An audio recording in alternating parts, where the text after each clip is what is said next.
જૂનાગઢ જિલ્લાના માળિયા હાટીના ખાતે સ્થાનિક સ્વરાજની ચૂંટણીના અંતિમ ચરણોમાં પ્રચાર જોરશોરથી કરવામાં આવ્યો છે।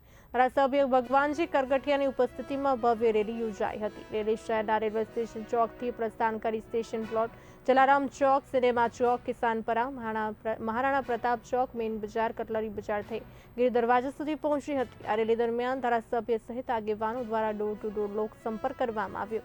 આ પ્રસંગે પૂર્વ તાલુકા પંચાયત પ્રમુખ દિલીપસિંહ સિસોદિયા, સરપંચ જીતુ સિસોદિયા, કાકડસિંહ જાવિયા, મહેન્દ્ર ગાંધી સહિતના આગેવાનો મોટી સંખ્યામાં કાર્યકરો સાથે જોડાયા। કાર્યકર્તાઓએ દાવો કર્યો કે માળિયા હાટીના શહેરની બંને તાલુકા પંચાયત, જિલ્લા પંચાયત સહિત તાલુકાની 20 સીટો તથા જિલ્લા પંચાયતની 25 સીટો બહુમતીથી જીતવામાં આવશે।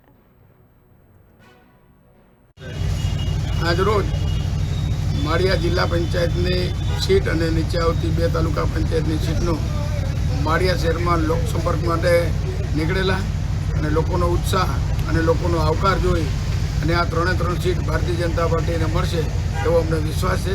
કારણ કે માળિયાને વિકસિત બનાવવા માટે અને ભારતીય જનતા પાર્ટીનો જે નેમ છે કે આ તાલુકાને વિકસિત તાલુકો બનાવો, એને ધ્યાનમાં રાખીને લોકોનો ઉત્સાહ જોઈ અને વધુમાં વધુ મતદાન કરીને ભારતીય જનતા પાર્ટીના 3 ઉમેદવારોને વિજય બનાવશે એવી મને શ્રદ્ધા છે।